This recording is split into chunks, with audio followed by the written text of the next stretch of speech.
Israel 60 ദിവസത്തേക്ക് വെടിനിർത്തൽ പ്രഖ്യാപിച്ചു. ഗാസയിൽ പ്രശ്നത്തിന് പരിഹാരം എഴുതുന്നു. ഡൊണാൾഡ് ട്രംപ് പറഞ്ഞതാണ്. അപ്പോൾ ഹമാസ് കൂടി അതിനോട് യോജിച്ചാൽ മതിയെന്ന് പറഞ്ഞു. പക്ഷേ ഇപ്പോൾ പുറത്തു വരുന്ന ഒരു വാർത്ത, ഗസയിൽ വീണ്ടും ഇസ്രയേൽ ആക്രമണം നടത്തുന്നു, 90-അധികം പേർ കൊല്ലപ്പെട്ടു. അതും ഈ ഭക്ഷ്യവിതരണ കേന്ദ്രത്തിന് സമീപം. അവരൊരു പക്ഷേ ഈ പലസ്തീൻകാരായ ആളുകൾ പ്രശ്നമുണ്ടാക്കിയതായിരിക്കാം. ഇപ്പം പലസ്തീൻ ഔദ്യോഗികമായിട്ട് പുറത്തുവിടുന്നത് ഗസയിൽ കൊല്ലപ്പെട്ടവരുടെ എണ്ണം 57,000 കടന്നു. സത്യത്തിൽ ഹമാസ് ഒരു പരിചയം പോലെ വെച്ചതാണ്. ഇനി മറ്റൊരു വശത്തേക്ക് നോക്കിയാൽ ഇറാനിൽ നിന്ന് കുറച്ച് ദൃശ്യങ്ങളൊക്കെ ഇപ്പോൾ പുറത്തു വരുന്നു.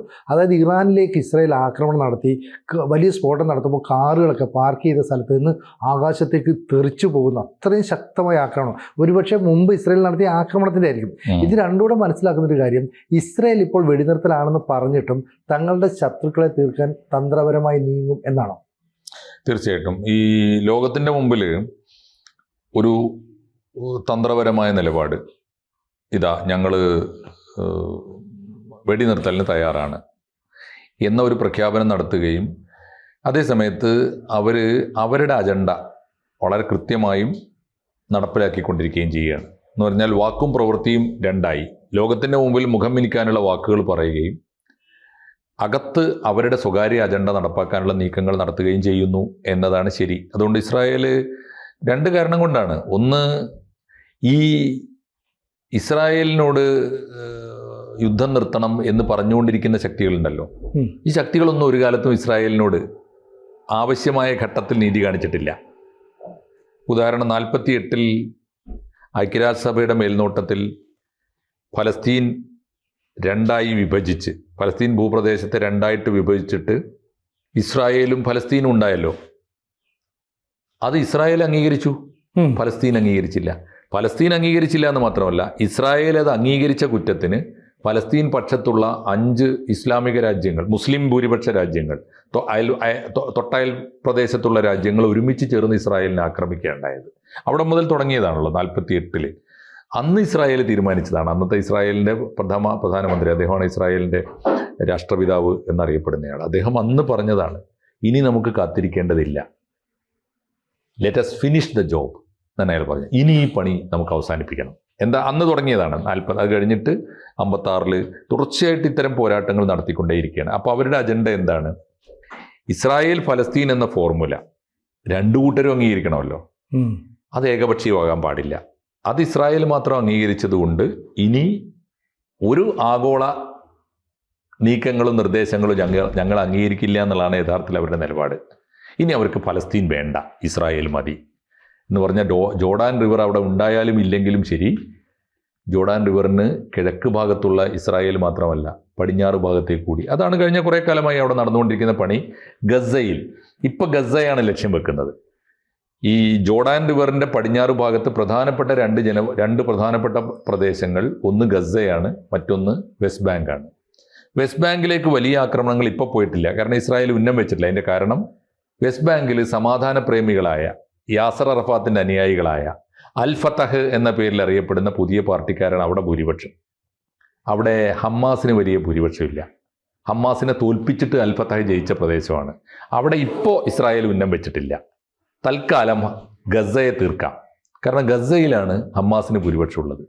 അവിടെ നിന്നാണ് നുഴഞ്ഞു കയറിയിട്ട് ഇസ്രായേലിന് ഈ കഴിഞ്ഞ ഒക്ടോബർ പ്രശ്നം ഉണ്ടാക്കിയത്. അതുകൊണ്ട് ഹമ്മാസിനെ തീർക്കാൻ ഗസയെ തന്നെ തീർക്കാം, ഗസയെ ഫിനിഷ് ചെയ്യാം എന്ന് വെച്ചാൽ ഗസയെ സമ്പൂർണ്ണമായി ശുദ്ധീകരിക്കാം.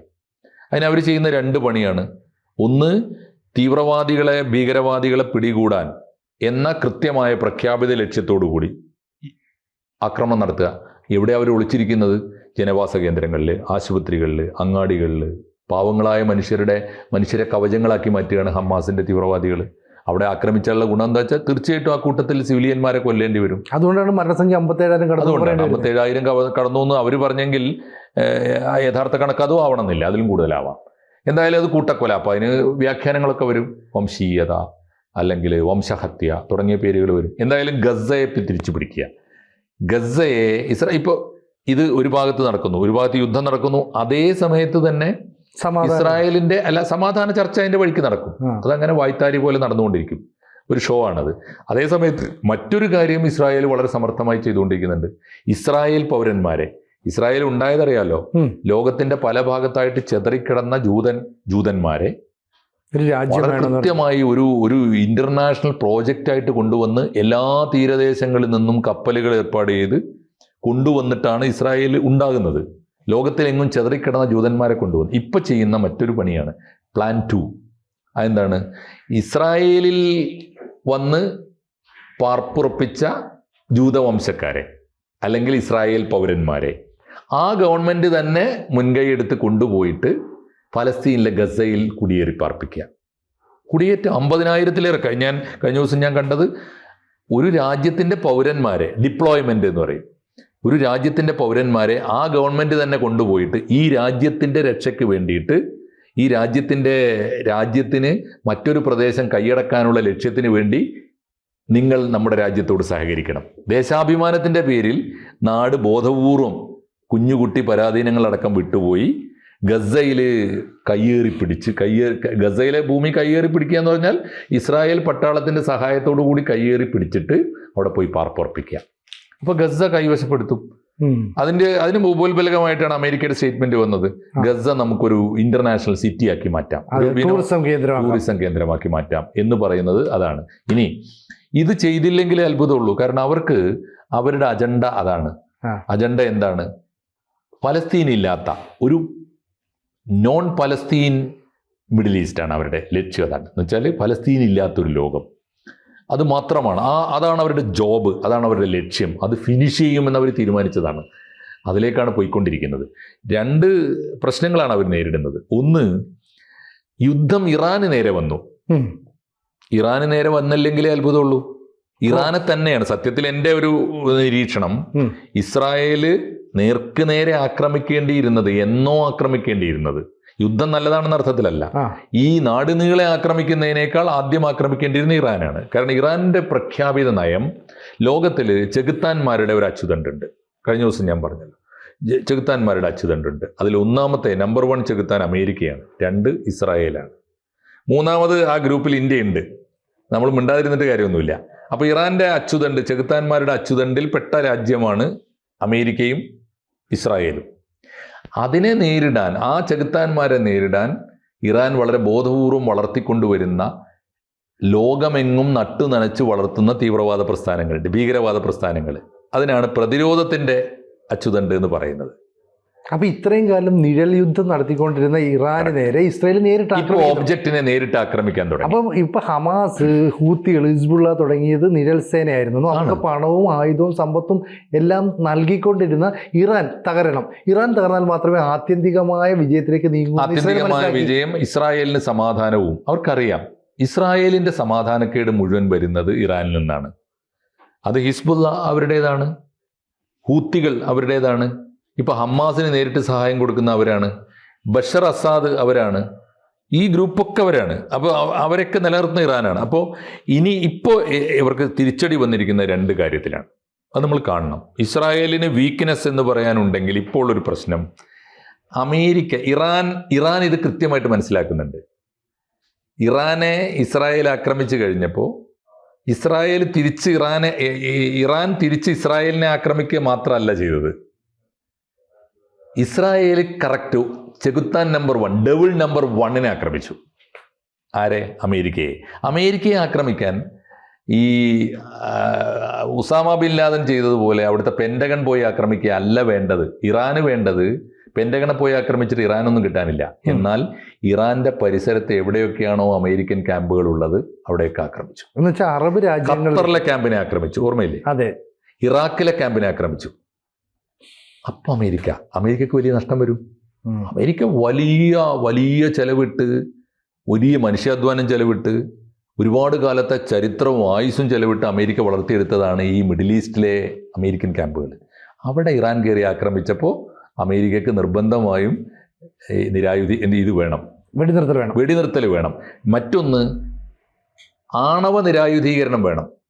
കാരണം ഇറാനിൽ നിന്ന് ഒരു സാധനം പൊങ്ങിയാൽ ചെന്ന് വീഴുന്നത് തൊട്ടടുത്ത ഇറാഖിലെ അമേരിക്കൻ താവളത്തിലേക്കായിരിക്കും ചെല്ലുക, ഖത്തറിലേക്കായിരിക്കും ചെല്ലുക.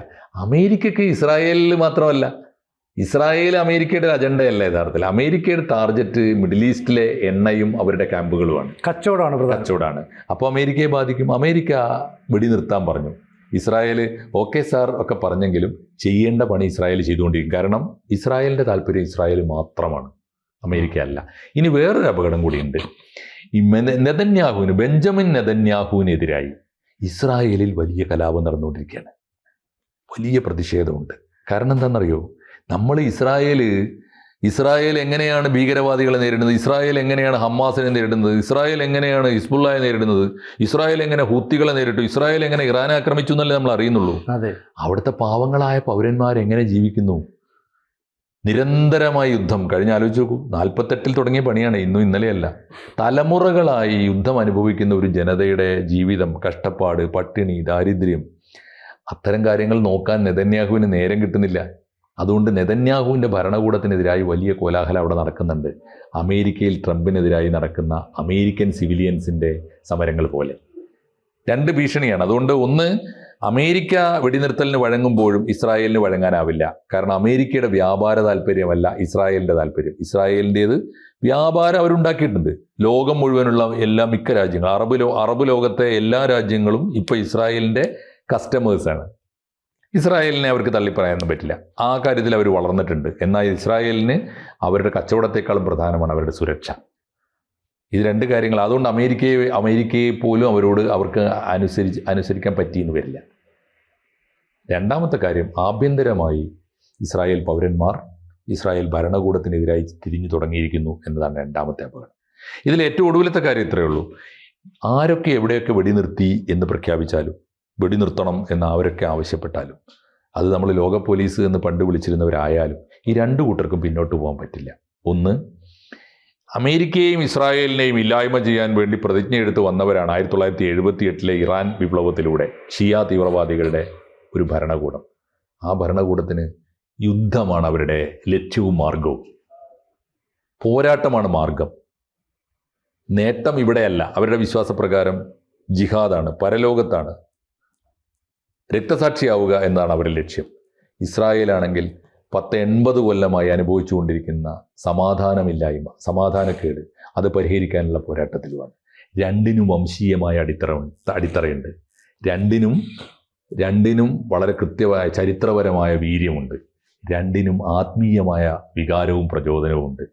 അതുകൊണ്ട് ആരൊക്കെ വെടിനിർത്തൽ പറഞ്ഞുകൊണ്ടിരുന്നാലും ഇസ്രായേലും ഇറാനും തമ്മിൽ പൊരുതി തീരുക മാത്രമേ മാർഗമുള്ളൂ. ആര് ജയിക്കും എന്നതല്ല പ്രധാനം.